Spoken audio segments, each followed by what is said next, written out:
অসিত মজুমদারের টিকিট কাটা যেতেই আনন্দে বাজি ফাটালো চুঁচুড়ায়। সেল ফাটিয়ে আনন্দ করতে দেখা গেল তৃণমূল কর্মীদের। 2011 সালে প্রথম তৃণমূলের হয়ে ভোটে দাঁড়ান অসিত মজুমদার। ভোটে জিতে বিধায়ক হন তিনি। তারপর থেকে টানা 3বারের বিধায়ক অসিত মজুমদার। কিন্তু এবার বিধানসভা ভোটে তার উপর আস্থা রাখল না দল। এবার তাকে প্রার্থী করা হয়নি, প্রার্থী করা হয়েছে দেবাংশু ভট্টাচার্যকে। আর তাতেই খুশির হাওয়া চুঁচুড়া জুড়ে। চুঁচুড়ার একটি ফুটবল কোচিং ক্লাবে এদিন সন্ধ্যায় দেখা যায় সেল ফাটিয়ে আনন্দ করতে। একের পর এক সেল ফাটিয়ে আনন্দে মেতে ওঠে পেয়ারা বাগান ফুটবল কোচিং ক্লাবের সদস্যরা। এক সদস্য বলেন, আমাদের খেলার মাঠ থেকে তাড়িয়ে দিয়েছিল এই বিধায়ক, আজ দল ওকেই চুঁচুড়া থেকে তাড়িয়ে দিয়েছে। নতুন প্রার্থীকে বলবো এখানে যাতে football coaching centre, cricket coaching সেন্টারে সকলে সুষ্ঠুভাবে আবার খেলাটা প্র্যাকটিস করতে পারে। অন্যদিকে দলেরই একাংশকে দেখা গেল চুঁচুড়া ঘড়ি মোড়ে সেল ফাটাতে।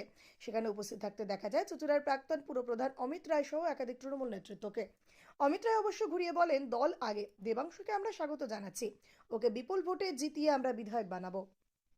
তরফ থেকে বলছি, আজকে আমাদের দীর্ঘ প্রতীক্ষার পরে যে মাঠ আমাদের বন্ধ করে রেখেছেন এখানকার এমএলএ, আমরা আশা রাখি নতুন প্রার্থীর কাছে উনি আমাদের এই সব মাঠগুলোকে খুলে দেবেন। এলাকার প্রতিটা football coaching centre, cricket coaching centre তারা যাতে সুষ্ঠুভাবে এখানে প্র্যাকটিস করতে পারে।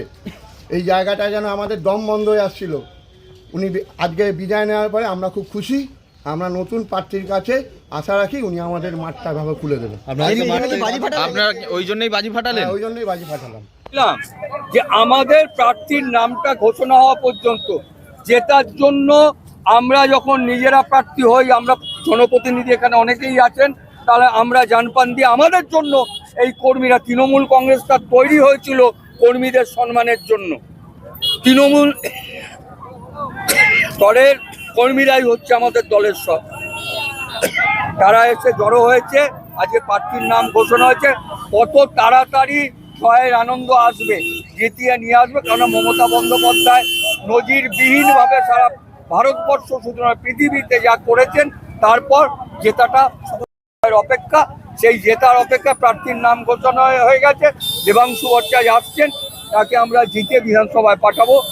আজকে বাড়ি ঘোষণার পরে দেখা যাচ্ছে কোথাও সেল ফাটানো হচ্ছে। সেল ফেটেছে, এখানেই ফেটেছে, সেল ফেটেছে কেন? দেবাংশুকে ওয়েলকাম করার জন্য। মানুষ কি চাইছিল অসিত মজুমদার হ্যান ত্যান কেউ কিছু নয়।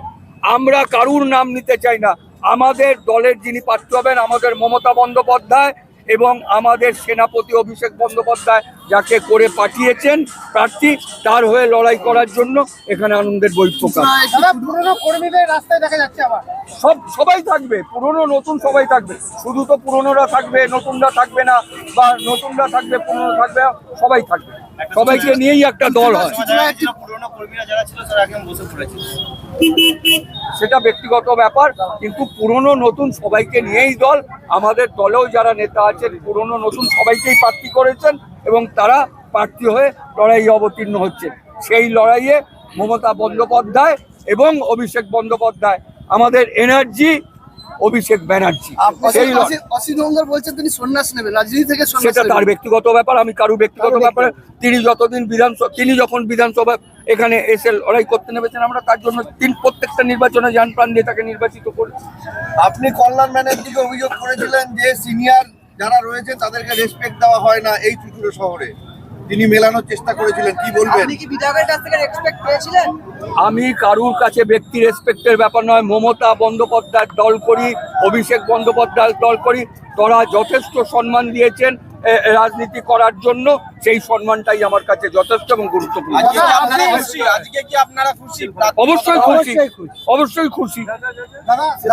লোকসভা কেন্দ্রে অভিমান হয়নি, দলের নির্দেশ এবং যে কারণের জন্য 42টা বিধানসভায় পৌরসভা এলাকার পৌরপ্রধানদের সরতে হয়েছে। আমাকে বলা হয়েছিল আমাদের এখানে 1115 ভোটে হার ছিল পৌর এলাকায়। 16টা ওয়ার্ডে জিতেছিলাম, 14টায় আমরা হেরেছিলাম।